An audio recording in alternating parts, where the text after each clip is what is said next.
On n'apprend pas à être mère, on le devient. C'est un chemin. Ce leitmotiv revient souvent quand on devient mère. Quand je suis devenue mère, je me suis parfois sentie très seule dans ce chemin parsemé d'inconnus et il s'avérait parfois plus compliqué et difficile que je ne l'aurais cru.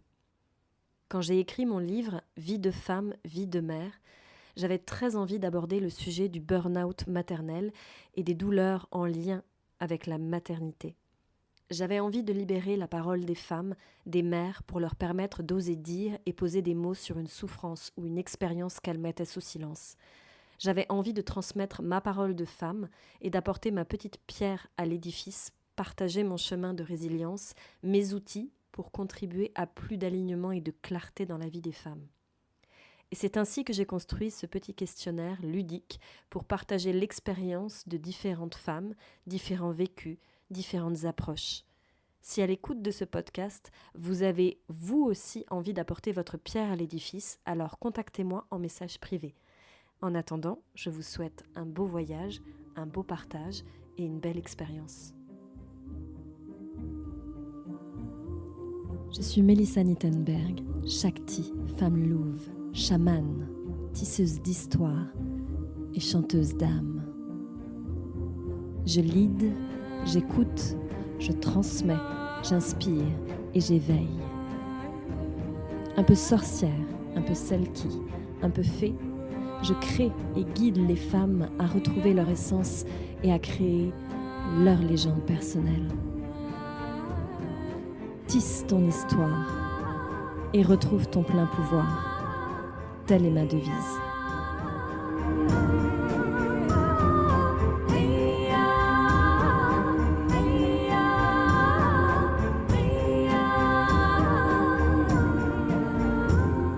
Bonjour et bienvenue dans ma petite chronique Vie de femme, vie de mère. Et aujourd'hui, c'est Sandrine que je reçois. Bonjour Sandrine. Bonjour. Sandrine, tu es maman Oui. et tu as combien d'enfants, quel âge? Est-ce que tu peux nous dire un peu tout ça? J'ai 2 enfants et j'ai 46 ans et mes enfants ont 6 ans et 15 ans. Fille, garçon? Filles 2, les 2. Est-ce qu'il y a une particularité, avant qu'on commence le questionnaire, est-ce qu'il y a une particularité à ta vie de maman, quelque chose que tu as envie de nous partager qui fait que c'est vraiment particulier à toi, ou c'est une situation où tu trouves que c'est voilà, que c'est quand même, particulier? Oui, la chose particulière, c'est que j'ai 2 enfants avec, 2 papas différents Et tu es toujours avec les papas ou pas? et je suis avec aucun des 2 papas à l'heure actuelle. Tu es une Wonder Maman, ce qu'on dit. Oui. OK, on va démarrer avec la première question. Quel est ton plus beau souvenir de maman? J'en ai pas. Non, c'est pas vrai. La grande, c'est, le nombre de fois où elle m'a dit: «Je t'aime». Et où elle m'a soutenue et la petite, c'est le collier qu'elle vient de me faire, pour mes 46 ans il y a une semaine. Yes, super. Quelle a été ta plus grosse galère de maman? Là aussi, il y en a eu plein, mais la plus grosse,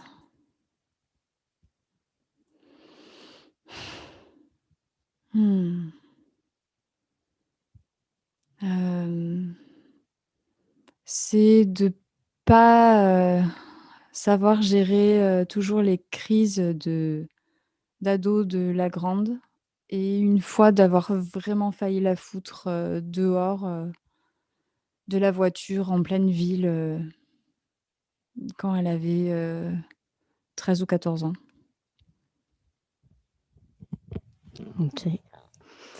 Est-ce que l'image que tu avais des mères a changé entre avant ton premier enfant et après? Et si oui, c'était quoi toi l'image que tu avais des mères avant d'être maman? Hé hé!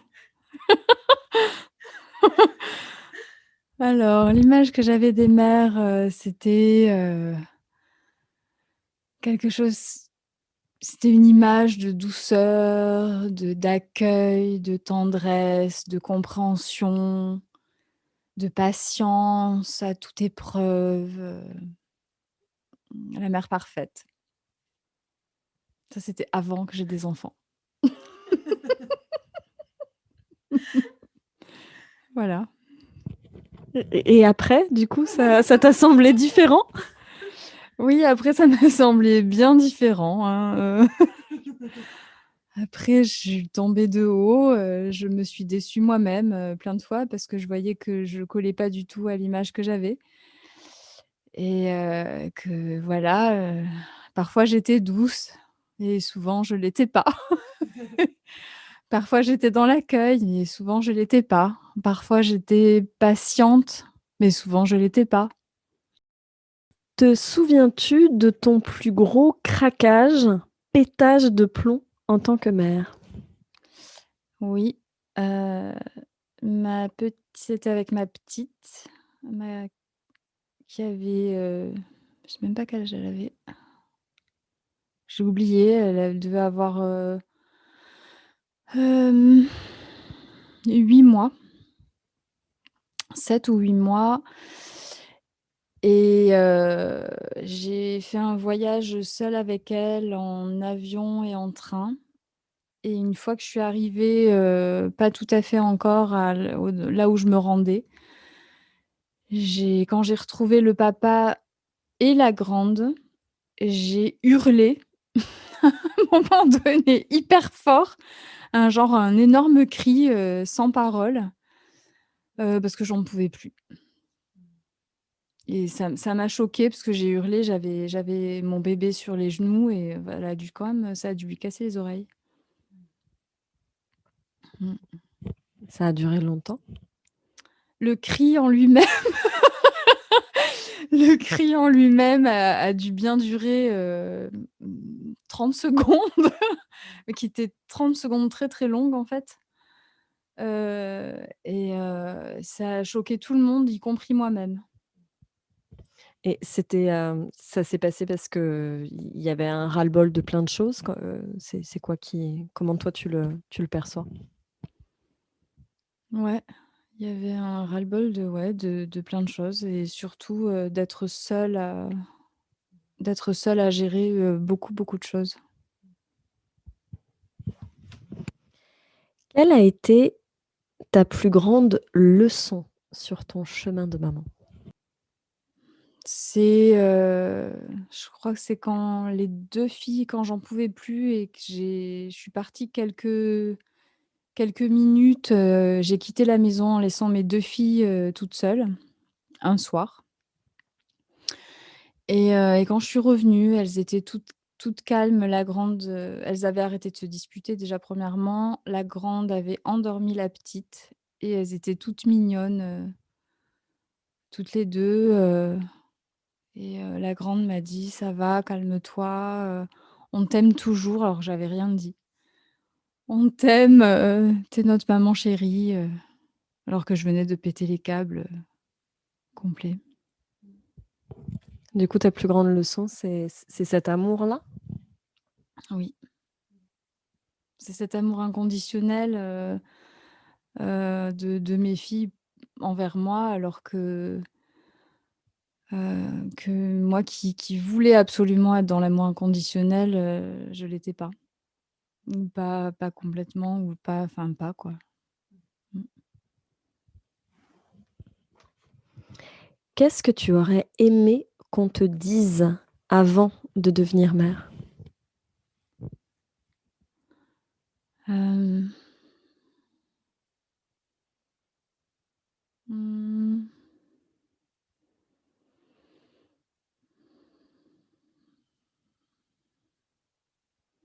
J'aurais aimé qu'on me dise que tout ce que je pouvais m'imaginer, d'être mère, dans la réalité, heu, c'est pas du tout ça et qu'on fait vraiment comme on peut, mais pas trop comme on veut.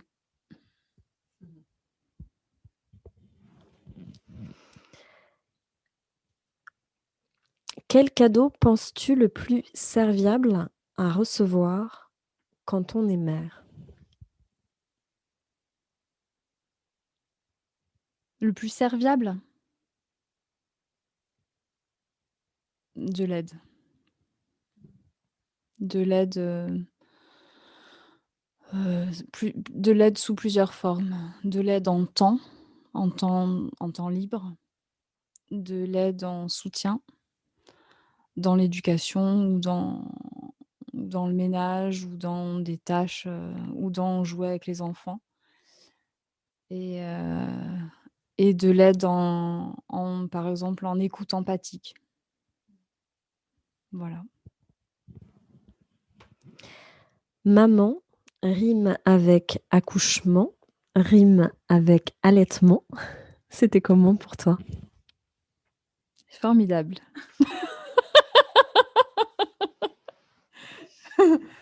Les accouchements, mmh, le premier accouchement était plutôt, j'en garde quand même un bon souvenir malgré que ça ait duré, 24 heures et que les contractions étaient très fortes et totalement inefficaces. Hem et que j'ai dû avoir une péridurale et que non, ça a duré 29 heures, pardon. La péridurale a été au bout de 24 heures et la dernière heure, en fait, on a dû me faire une césarienne, parce que le bébé commençait à souffrir. Donc la césarienne, je l'ai pas bien pris, mais tout le travail était très chouette parce que ça s'est passé à la maternité de Pertuis et que c'est une extraordinaire maternité et que les sages-femmes sont super bien formées, qu'elles m'ont vraiment aidée dans les positions soutenues, c'était, c'était un bon moment et ça m'a donné malgré tout envie d'accoucher encore et par contre, le deuxième accouchement qui a duré 30 heures qui a été un accouchement naturel, enfin qui est passé par les voies naturelles. C'est pas bien passé parce que moi-même j'étais pas dans la même disposition intérieure parce que j'étais épuisée et que le père, donc le deuxième père, n'était pas du tout aussi, soutenant que le premier, ni compréhensif, ni dans la magie du moment. Il semblait pas tellement touché, par cette magie et du coup, c'était tendu entre nous et le personnel était pas aidant et certainement pas l'anesthésiste de la deuxième péridurale et qu'à un moment donné, j'ai vraiment eu envie de tout arrêter. J'ai eu envie moi-même de lâcher l'affaire, de lâcher la vie et tant pis pour le bébé.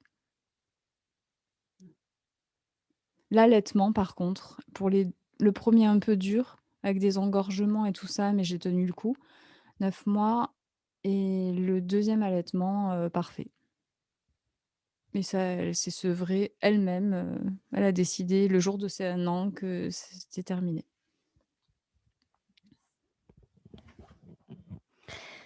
C'est quoi qui te fait toujours autant réagir dans ton quotidien de maman? Le truc où tu vois que c'est comme si on appuyait sur un bouton et action, réaction, voilà. Il y a des petites choses, alors pour chacune, ça va être différent. Pour toi, c'est quoi? J'ai pas tout repéré, c'est pas les mêmes choses avec la grande qu'avec la petite. Hem, Avec la grande, c'est ces moments, d'égoïsme et avec la petite, ah si, oui, oui, il y en a un, qui est récurrent, c'est le moment à table où elle refuse de manger tout ce que je lui propose, mais particulièrement les légumes.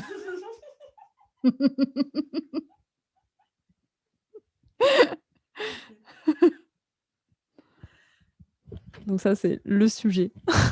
Oui. Que penses-tu avoir dépassé en tant que mère? Hem,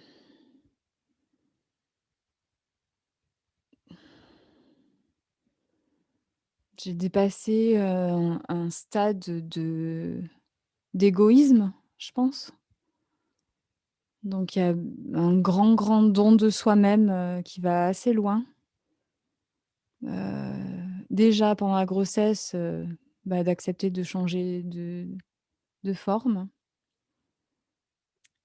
et après, d'accepter de changer de forme, mais psychique, psychologique, voilà, ça s'élargit. Pas que physique, mais le cœur s'élargit, l'esprit s'élargit, voilà. Quelle est la première chose que tu fais pour souffler et te ressourcer? Rien, je fais rien. C'est-à-dire, je me mets dans un quelque part où je peux me reposer, déjà m'étendre, heu, m'allonger et juste je fais rien, je respire. Je prends un temps de vide. À quand remonte ta dernière soirée juste pour toi? Toute seule? Hem, Pas si longtemps, mais une vraie soirée que pour moi ou une soirée où je suis seule? Une soirée en fait juste pour toi, pour te faire du bien, pour être avec toi-même, pour, voilà, juste pour toi, avec toi-même et agréable quoi. Je pense que je me le fais à chaque fois que j'ai pas mes enfants, donc une semaine sur 2. Et là, ça remonte à avant-hier. À quand remonte ton dernier week-end entre copines? On est le combien là? Le 10? Ah, il y a une semaine, C'était quoi? mon anniversaire. Et tu avais fait quoi à ce moment-là? Une soirée avec des copines à la maison. C'est une soirée? Alors c'est pas un week-end. Week-end, c'est 2 jours consécutifs entre filles pour vraiment, voilà, vraiment 2 jours de coupure totale. Ah oui, alors là, non, ça remonte, que entre filles? Ah, je sais pas. Ça remonte à quand on avait fait un week-end ensemble, à Paris, il y a 2 ans. Ouais.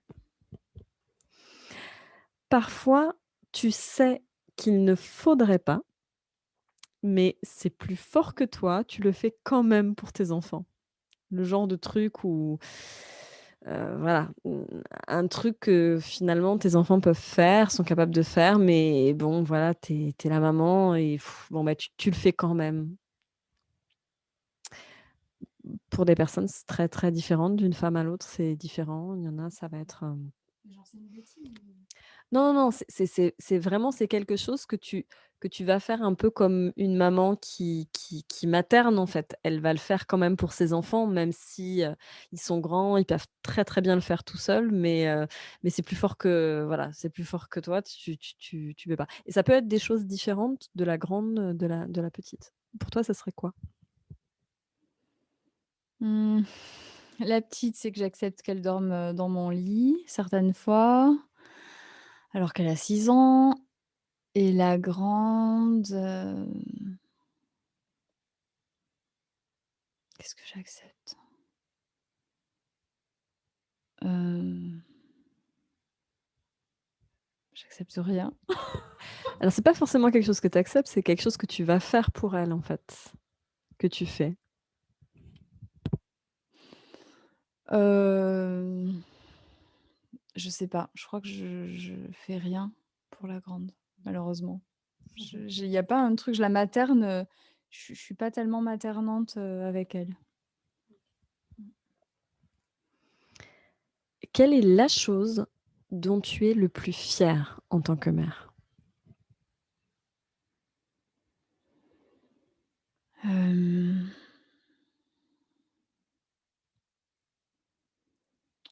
hem C'est la clarté que j'ai avec mes filles, donc c'est que je suis, intègre. C'est si je vais bien, je vais bien, si je suis fatiguée, je suis fatiguée et je le pose. Je suis capable de le poser, d'être très claire avec, mon état du moment, mes besoins du moment, hem, mais je triche pas. Voilà, ça je suis fière de ça. Vie de femme, vie de mère, vie de couple, ton expérience de ça, c'est quoi? C'est que c'est bon qu'il y ait, une répartition, le plus juste possible entre tout et du coup, c'est de savoir, accorder du temps pour chaque, déjà pour chaque enfant, pour le couple et pour moi toute seule. Quand j'a quand j'arrive à faire ça, tout est plutôt harmonieux et équilibré. Ouais, c'est assez rare que j'arrive vraiment à accorder du temps pour chacun. Et pour toi, qu'est-ce qui a été difficile, comme, tu as des histoires aussi qui sont différentes, tu as des papas qui sont différents. C'est quoi pour toi qui a fait qu'il y a des choses qui n'ont peut-être pas fonctionné ou comment toi tu le vois et tu le perçois? Dans le couple? Hem, pour le premier couple, c'était plus une question hem, de gestion de l'espace intérieur, de la maison, de comment, chacun, gère l'espace. Où moi, bah, j'avais plus d'espace, en fait. Tout était occupé partout, dans le désordre, et ça me convenait pas et moi mon espace, c'était mon bout de lit. Donc là, c'était trop réduit pour moi et heu et dans le deuxième couple, ce qui fonctionnait pas, c'est que c'était l'intransigeance, de cet homme-là. Hem Donc c'était pas l'espace physique, c'était l'espace, psychologique. C'est que là, j'avais plus d'espace, psychologique. Est-ce que c'est, le fait de pas avoir aussi la même vision de l'éducation ou? O Bah, dans le premier couple, il y avait déjà pas tout à fait la même vision de l'éducation, mais quand même on pouvait se retrouver. Dans le deuxième couple, il y avait pas la même vision de l'éducation, mais il y avait pas la même vision, de beaucoup de choses. Et que moi, en fait, j'avais pas d'espace pour mes visions. J'étais obligée d'adhérer, au principe, du papa de la petite et j'ai pas accepté. As-tu une personne à qui tu peux confier tes enfants les yeux fermés? Mmh, là, tout de suite, je vois pas. Vu que j'ai pas de famille autour de moi, si jamais oui, j'ai une amie, pas très loin de chez moi, à qui je pourrais les confier les yeux fermés, mais elle est très occupée, donc c'est arrivé très rarement. Mais oui, il y a une amie, si jamais elle était plus disponible, oui, oui. Perfectionniste, exigeante ou contrôlante? Entre ces 3 mots, lequel te parle le plus et pourquoi? Perfectionniste, exigeante ou contrôlante? Et alors je me retrouve bien dans les 3, fort, heu, mais il y a eu une évolution. Donc je suis passée de perfectionniste au début à, à contrôlante et maintenant je suis plus dans exigeante.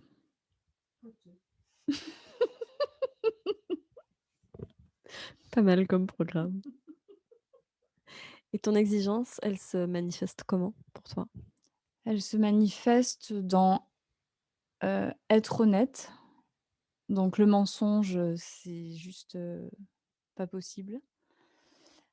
Heu et le respect au moins de l'équité, que les choses soient équitables. Voilà, ça c'est 2 notions-là, l'honnêteté et l'équité, je peux pas, j'arrive pas à les lâcher. Dans ta vie de mère, qu'aurais-tu aimé changer ou faire différemment?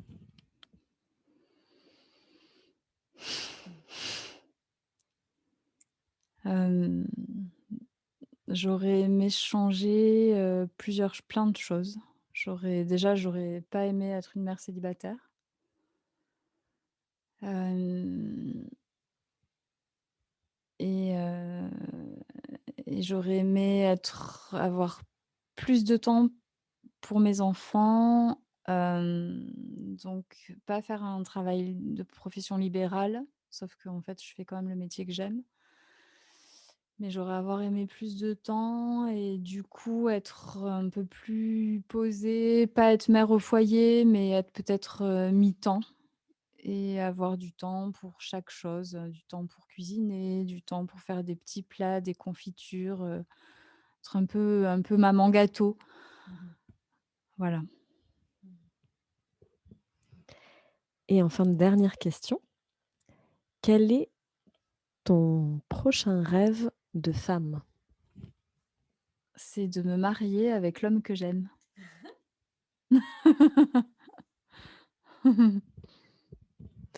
Super. On a une tradition dans cette émission, c'est que, j'ai posé des questions justement à d'autres femmes qui sont mamans ou pas mamans et je leur ai demandé d'écrire une question, de m'envoyer une question qu'elles aimeraient poser à une autre femme qui est mère. Donc les questions sont différentes. C'est une question qu'on pioche en direct là, que je ne connais pas, que tu ne connais pas non plus. Waouh! Alors la question c'est: comment faire face à l'angoisse de la séparation avec son enfant?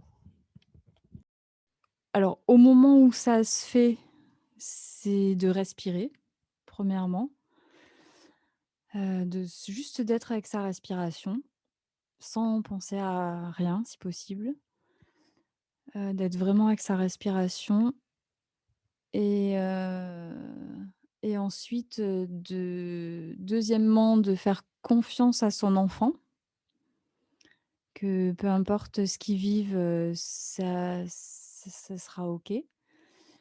Heu, de faire confiance à ce que moi-même, je leur ai transmis. Donc quand elles sont pas avec moi, elles sont nourries quand même de ce que j'ai transmis de positif et de sentir que je peux profiter de ce moment-là de séparation pour revenir vers moi et vraiment revenir avec bienveillance, proche de mon être.